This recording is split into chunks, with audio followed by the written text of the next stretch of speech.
And this is Peter Schiff. We are back here at schiffradio.com with Stefan Molyneux. Stefan is the host of Free Domain Radio up in Canada. He is author of many books, including Practical Anarchy, Everyday Anarchy, not really sure what the difference is between those two, and How Not to Achieve Freedom.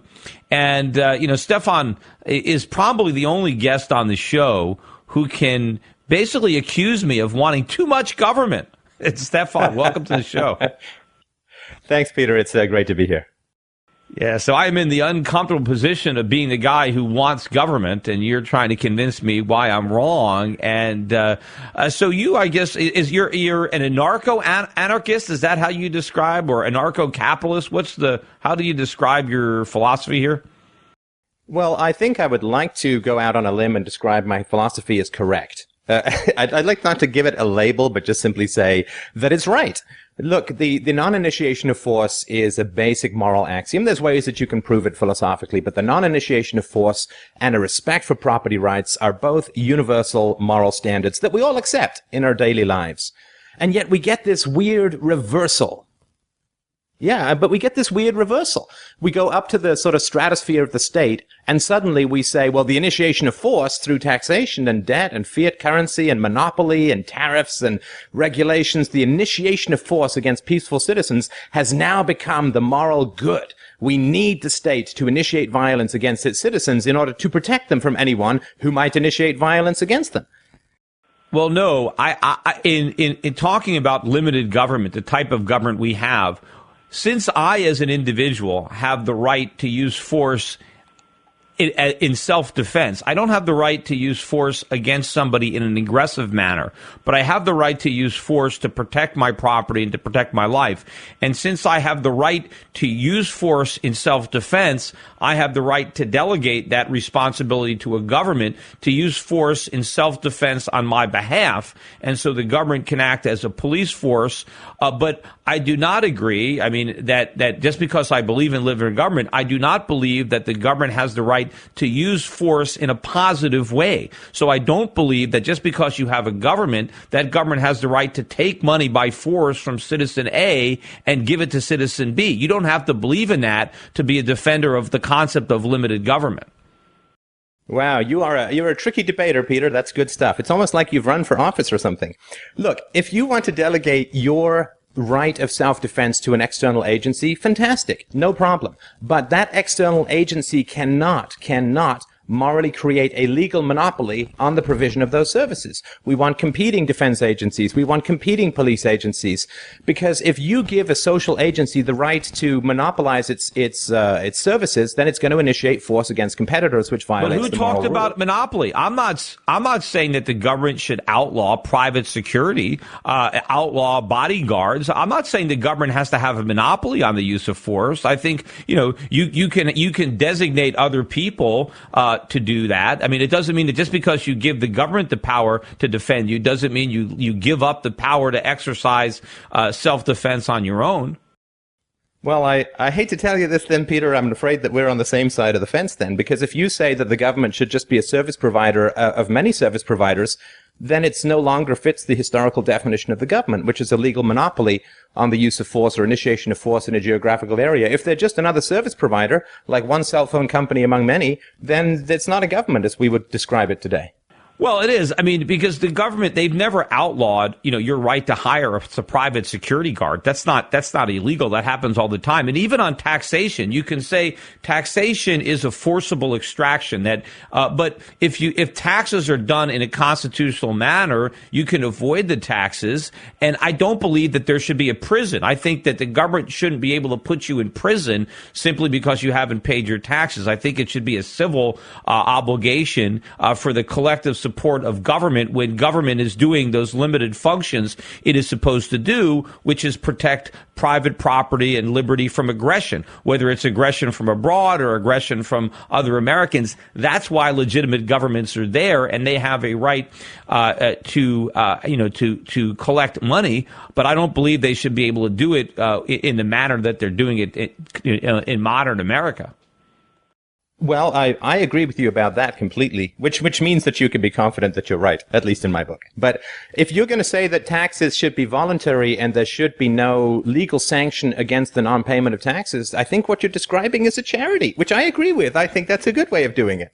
I'm not saying they should be voluntary, although you could certainly argue, as my father did, that the income tax is voluntary, even though the government will put you in jail for not volunteering. But I'm talking about you can avoid taxes. If the government puts a tax on an article of consumption, you don't have to buy that product, and therefore you don't have to pay that tax. If there's a tax, if there's a toll on a bridge or a road, you don't have to use that bridge or road, and then you don't have to pay that tax. So there are ways around taxation if you don't if you don't want to pay it. I'm not saying that the tax has to be mandatory. Otherwise, it's not by definition a tax. But there are ways of avoiding a mandatory tax. Well, okay, but if you give the example of a toll on a bridge or whatever, I mean, you agree that that's the initiation of force. Somebody crossing a bridge, let's assume it's not privately owned or the private toll, but somebody who's crossing a bridge is not initiating the use of force, and therefore you can't initiate the use of force to extract money from them. That's called being a highway robber.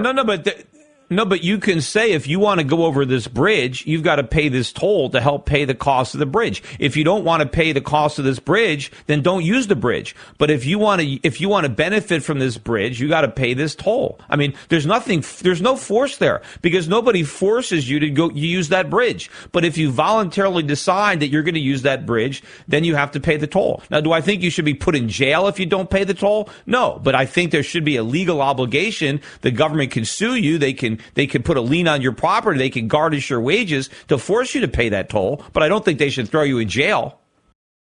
All right, I agree with you. Look, I mean, if you're going to use a bridge, you should pay for it. I'm not a free rider dude, so I'm with you there. But let's move to the example of a tariff on sweaters coming in from China or whatever.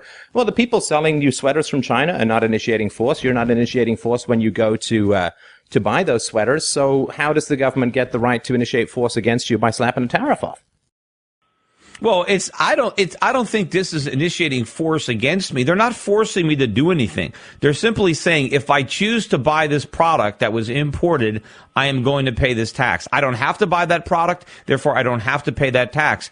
But of course, if the tax revenue is used in a way that benefits all Americans equally, then it is legitimate a function of the government. You see, what I don't think, what would be maybe force, is if the government says, I'm going to take money away from you and just give it to somebody else because I want to make their life better, and I'm going to take money away from you and give it to some other person. That's theft as far as I'm concerned. But if the government is collecting tax revenues to provide for the government that makes my life and everybody else's life better by enforcing contracts and the rule of law and protecting private property, everybody benefits from that. And if we don't want to have free riders, everybody has to pay for the services that we all enjoy collectively from government. Well, yeah, and my argument would be that the best way to control the growth of government, because what you're describing, I would argue, is kind of like a theoretical ideal.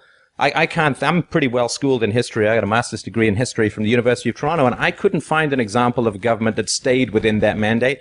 You know, once you give people the power to use force, it grows and it grows and it grows. And the less power you give them to begin with, the more it grows, because the less power the government has, like in America in the 18th century, it grows like crazy. Containing government power is something that has eluded civilizations for centuries. That is the key. But if you're going to say government is so bad, it abuses its power, you know, it's been described as a necessary evil, then why not have no government at all, just have anarchy? And my problem with that is I don't think anarchy can exist. I think it's kind of like a vacuum that's going to be filled. And if you have anarchy, a government is going to arise. And so you might as well establish one in advance to prevent a worse one from coming into existence.